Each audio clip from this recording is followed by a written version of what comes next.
Bismillah ya. Assalamualaikum warahmatullahi wabarakatuh. Halo semuanya. Oke, di video kali ini benar-benar spesial banget. Misi mau cerita ya, bukan memotivasi tapi ingin bercerita kisah nyata ya di tahun 2019, di mana kita itu memang benar-benar kalau mau mengambil keputusan tuh harus izin orang tua, harus ridho orang tua. Itulah di tahun 2018 lah Misci melakukan hal yang salah gitu, melakukan keputusan yang salah dan berakibat selama 1 tahun itu Misci hidupnya benar-benar ya Allah gitu, benar-benar udah nggak kuat dan udah nggak sanggup, udah kayak berada di titik terendah dan Misci ngerasa kayak udah nggak bisa bangkit gitu, kayak udah nyerah aja gitu. Nah, jadi intinya di video kali ini Misci bukan memotivasi ya gitu, tapi ingin bercerita yang pastinya cerita ini untuk pelajaran kita semua, jangan sampai melakukan hal yang sama gitu kan. Dan semoga teman-teman tidak melakukan hal yang Misci lakuin pada saat itu gitu ya. Dan efeknya benar-benar Misci rasain bertahun-tahun sampai kayak udah hampir nyerah gitu.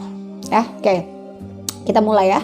Jadi ceritanya dimulai dari tahun 2018 gitu ya. Tahun 2018 itu Allah titipkan usaha rezeki yang nggak pernah sebelumnya Misci rasain gitu.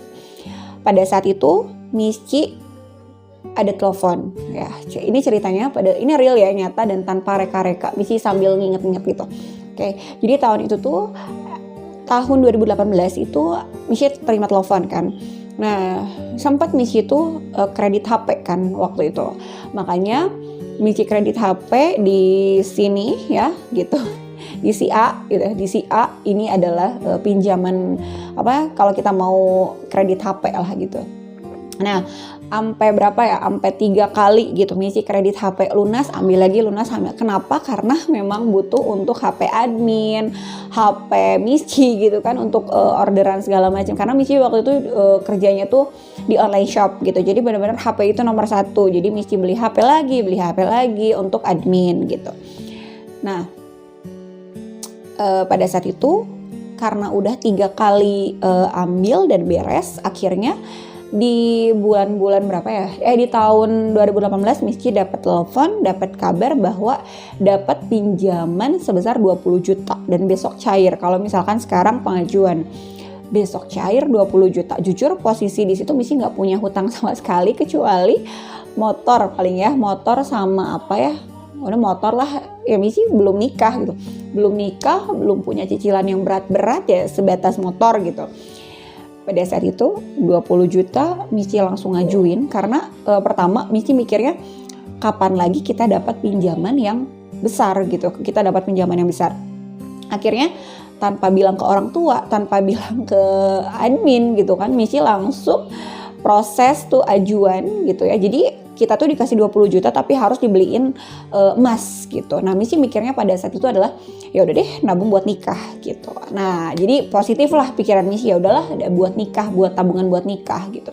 Padahal kalau kita berpikir dewasa, terus kita berpikir jernih, kita pasti nabung itu ya udah simpen aja deh gitu ya, nggak usah pakai invest lah, ngambil uang nanti juga kita bisa simpan gitu ya.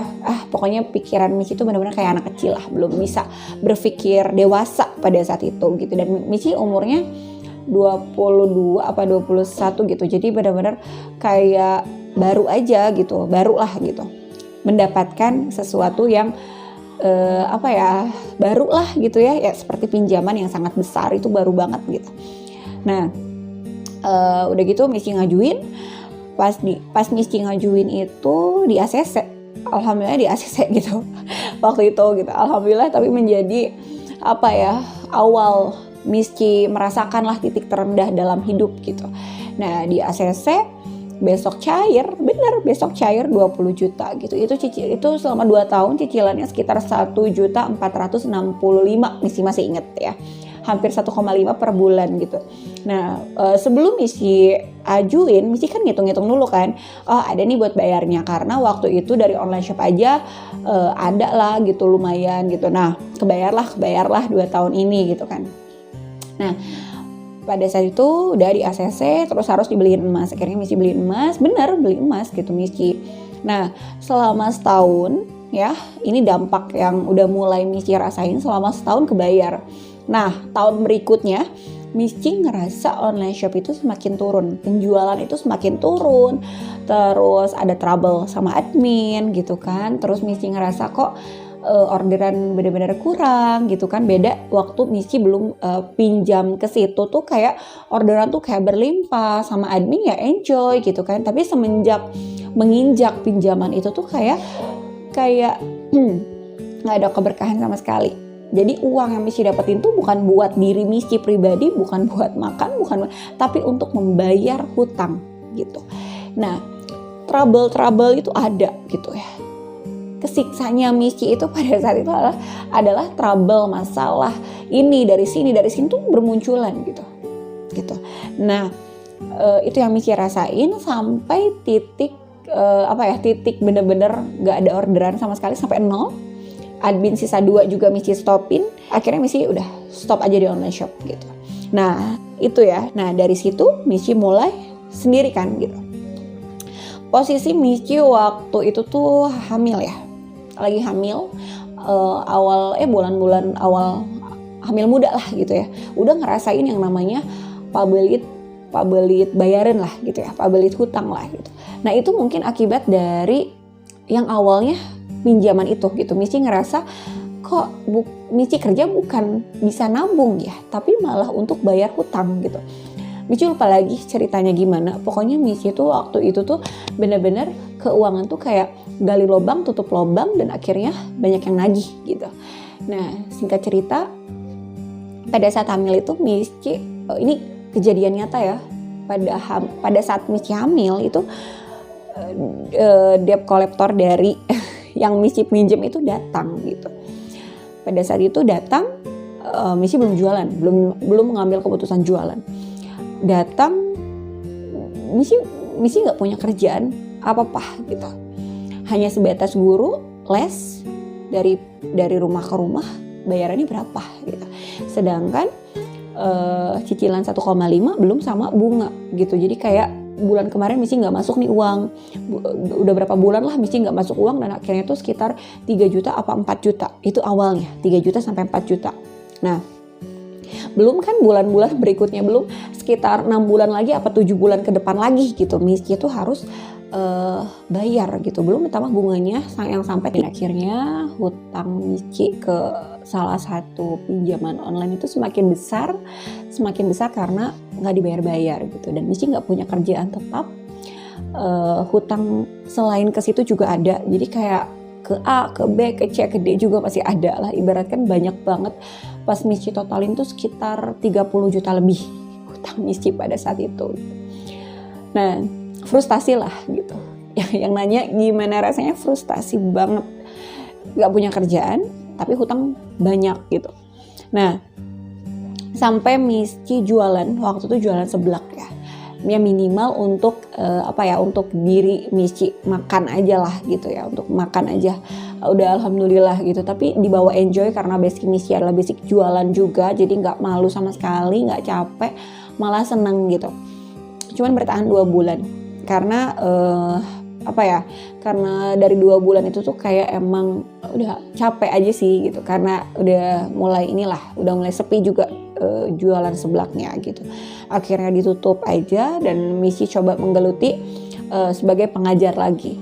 Nah dapatlah 1 jutaan ya, Michi itu dari ngajar itu dapatlah 1,3 lah, 1,3. Nah, tapi kan lagi-lagi ada yang nagih dibayarin. Ini cerita nyata ya, ada yang nagih dibayarin sampai buat mikir untuk jalan-jalan tuh nggak ada gitu. Jadi yang selama itu tuh yang di benak Michi itu jangankan ngasih untuk orang tua gitu, untuk diri Michi dan suami aja nggak ada gitu. Dan di situ Michi hanya bisa berpikir ada yang nagih bayar, ada yang nagih bayar, ada yang nagih aku ada 100 bayar gitu. Nah itu ceritanya ya. Jadi benar-benar pabelit tuh benar-benar bahasa Sunda nama pabelit gitu. Di sini ada.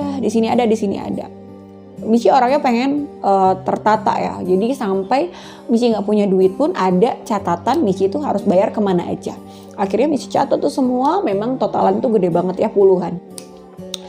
Di situ Michi belum berpikir bahwa ini cara keluarnya gimana, enggak. Tapi yang Michi pikirin pada saat itu adalah aku introspeksi diri gitu. Apa yang menjadi kesalahan aku pada saat itu gitu. Lihat-lihat YouTube, akhirnya ketemulah sholawat gitu. Michi amalin sholawat gitu kan. Michi coba sholawatan 1000 kali per hari gitu. Di situ Michi lebih tenang gitu. Tenang dalam menghadapi debt collector gitu. Gini, catatannya adalah, ini bisa dicontoh juga bagi yang sekarang lagi kelilit ya. Yang Michi lakuin tuh pada saat itu ya tentunya sholawatan. Tapi di balik sholawat itu kan kita diberikan hati yang tenang kan gitu. Diberikan hati yang tenang, diberikan pikiran yang tenang gitu.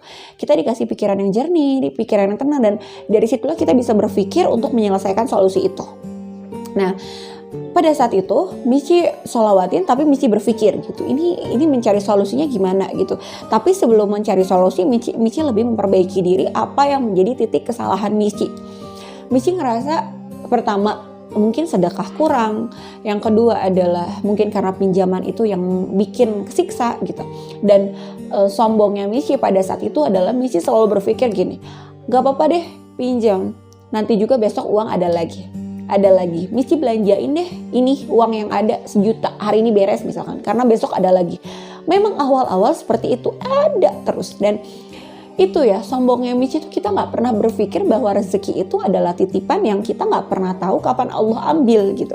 Jadi pada saat itu tuh benar-benar Michi, besok uang ada lagi, ya udah belanjain, beliin. Padahal dari sahabat-sahabat itu tabungin gitu. Tapi Michi nggak pernah dengar gitu, toh besok uang ada lagi gitu. Benar-benar emang nggak pernah ngerasain yang namanya nggak punya uang sepeser pun. Michi dulu nggak pernah ngerasain, makanya ya udah besok uang ada lagi gitu. Sampai akhirnya Michi merasakan gitu, dan ya Allah gitu. Nah, Michi jalani sampai debt collectornya Michi kasih seblak, ya, kasih nutrisari gitu. Michi diberikan ketenangan karena niat kita itu kita bakal melunasi gitu. Niat kita tuh bakal melunasi. Jangan sampai berniat aku nggak akan melunasin, nggak apa-apa, itu mah riba atau apa gitu. Jangan. Itu kesalahan kita yang harus kita pertanggungjawabi gitu. Jadi pada saat itu Michi punya niatan, ya Allah aku akan ganti. Tapi aku butuh waktu gitu, untuk cari jalan keluar. Gimana caranya aku untuk melunasi hutang itu gitu. Karena satu itulah yang menyiksa banget pada saat itu. Gak bisa tidur, seminggu 2 kali itu orang datang ke rumah gitu, Pak saya ada 200 gitu, di dompet tuh ada 200 lagi, saya ada segini, dia terima gitu. Tapi riba tetap berjalan, bunga itu tetap berjalan, tapi Pak saya ada 200 ribu. Sampai pernah ada cerita saya cuman ada 400 ribu dan itu harus diambil semua. Ya udah diambil gitu. Di situ hasil sholawat itu adalah ikhlas ya, kita diberikan keikhlasan. Michi diberikan ketenangan, ya udah Pak ambil gitu. Tapi bisa makan ya gitu. Itu Allah itu masih baik ya sama Michi, walaupun sampai uang kita habis untuk bayar setiap ada debt collector yang datang gitu, tapi Allah masih ngasih rezeki untuk bisa makan gitu. Secara matematika, secara hitungan tuh udah nggak ada, udah minus gitu. Nggak ada uang, nggak ada ini, nggak ada itu. Michi selalu minjem sana, minjem sini. Oke. Dibilang minjem uang ya itu realitanya itu gitu, karena memang itu gitu. Daripada kita mencuri, lebih baik kita meminjam gitu ya. Pada saat itu Michi cuma bisa meminjam ya gitu. Yang penting niat kita adalah kita mau membayar hutang-hutang kita gitu. Nah, yang Michi rasain tuh debt collector datang, sampai Michi cerita kenapa bisa minjem uang segini banyak.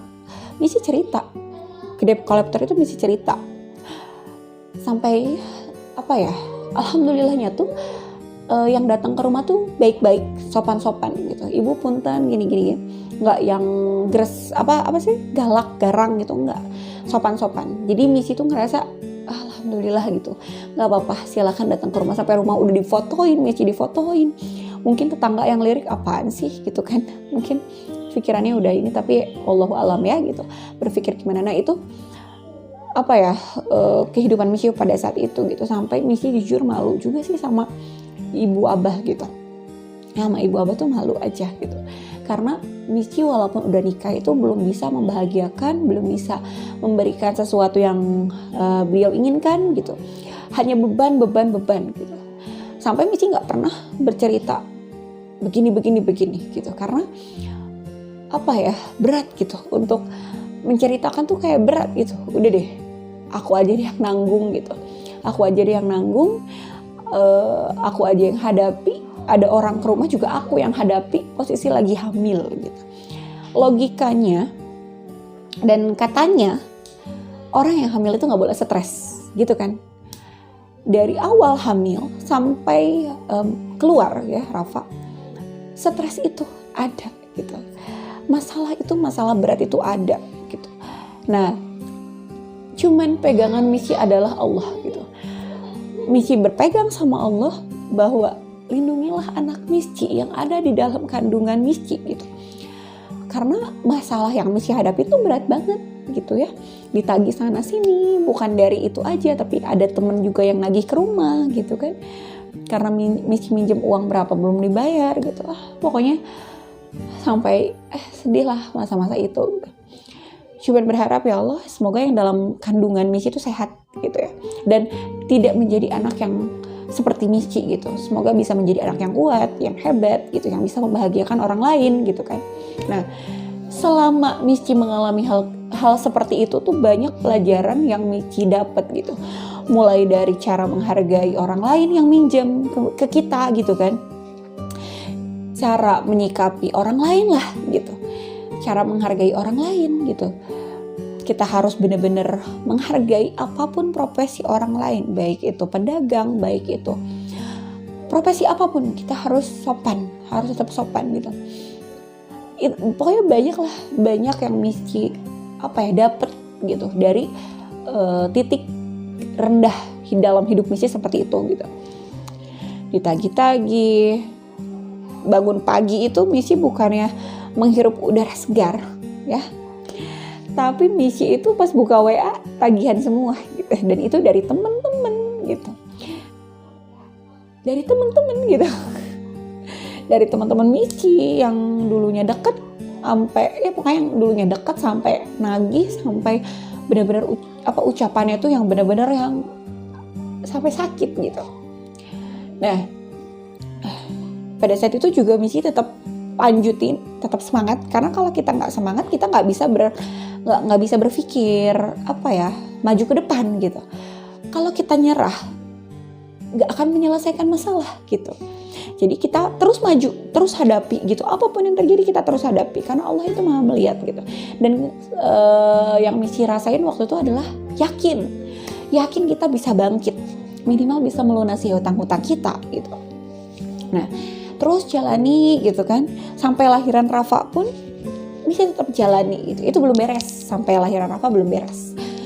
Misy pernah waktu lagi nyusuin tuh berdoa gini, ya Allah,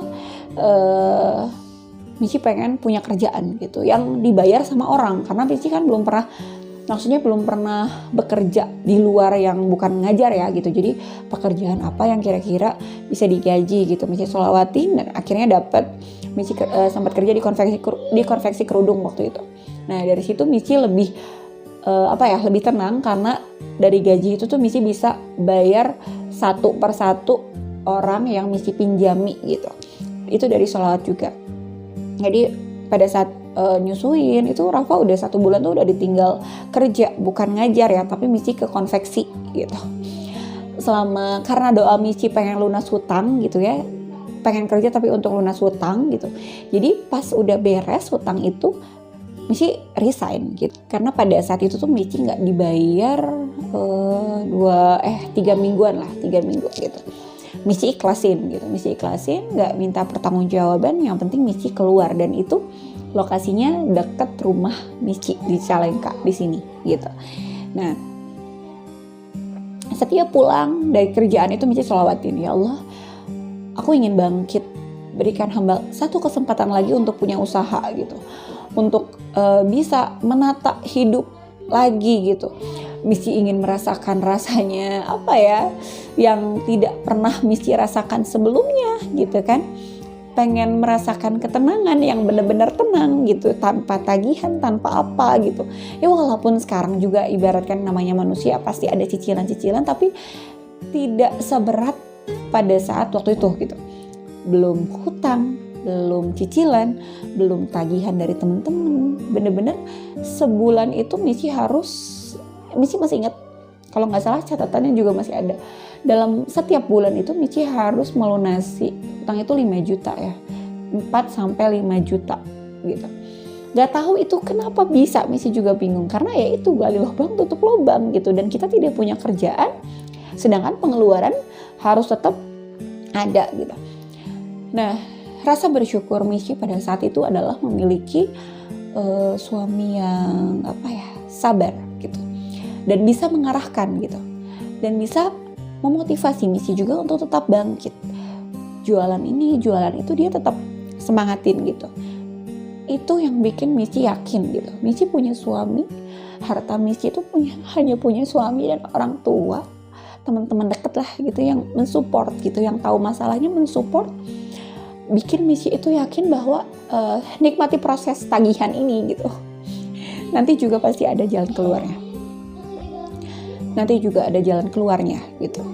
Nah, dari situ terus Missy nikmati proses itu, Missy yakini bahwa pasti selesai masalah itu gitu. Nah, alhamdulillah menurun sampai akhirnya pas 1 bulan habis lahiran, Missy disuruh pindah dari kontrakan lama ya. Disuruh pindah, udah gak punya apa-apa gitu. Untungnya hutang ke pinjaman online itu udah beres. Jadi ada masalah lagi gitu. Masalah Missy harus pindah rumah. Otomatis pindah rumah itu kita harus punya uang belasan juta lah gitu kan. Karena kontrakan sekarang itu kan belasan juta per tahun ya gitu. Masalah baru gitu. Dikira masalah Missy udah beres, ternyata belum. Akhirnya waktu itu Missy sampai jual motor gitu kan. Nah, ketemulah satu tempat kontrakan baru. Di situ Missy pertama kali yang nginjak rumah itu pada saat hari pertama pindahan. Di ruang tamu itu Missy berucap gini. Missy sholawatan dan berucap gini, ya Allah, ini kontrakan terakhir. Setelah ini Missy pengen pindah, pengen beli rumah gitu. Posisi Missy nggak punya kerjaan yang benar-benar kerjaan ini gitu ya, kerjaan tetap gitu. Tapi Missy berucap pada saat itu kan masih pada di rumah lama kan. Missy pertama kali nginjek rumah baru itu tuh Missy berucap, ini kontrakan terakhir, setelah ini Missy pengen punya rumah ya Allah gitu. Nah, terus Missy berdoa gini, ini kayaknya rumah bagus untuk tempat bimbel waktu itu. Nah, dari situ ya Allah, semoga Missy diberikan kesempatan, dibangkitin lagi bimbel Missy, diperbesar lagi bimbel Missy. Nah, Missy nikmati nih prosesnya gitu. Missy nikmati prosesnya pada bulan April kalau nggak salah. Missy hilang motor 2. Missy hilang motor 2 dan itu alhamdulillahnya tenang, nggak rugi, nggak merasa gimana ya, ikhlas gitu dan tenang gitu. Nah, pada saat itu tuh ya Allah, ujian apa lagi gitu kan. Itu bimbel masih sekitar 40, nggak terlalu banyak sih, nggak masih rendah lah, sekitar 20-30 anak lah, belum begitu rame gitu. 2 motor hilang gitu kan. Akhirnya ya ikhlas gitu. Tadinya harapan kita ya ada di BPKB motor gitu kan untuk jaga-jaga gitu, ternyata hilang, ya sudah. Suami sabar. Alhamdulillah itu rezeki Missy itu adalah bukan uang, tapi keluarga yang mensupport gitu. Nah, waktu itu tuh pas hilang motor kita semakin semangat. Nah, waktu itu Missy udah resign dari tempat kerja yang di konveksi, jadi Missy benar-benar ngajar gitu. Dari situ perubahan semakin lama, lumayan ada peningkatan gitu. Yang les, yang itu ada peningkatan.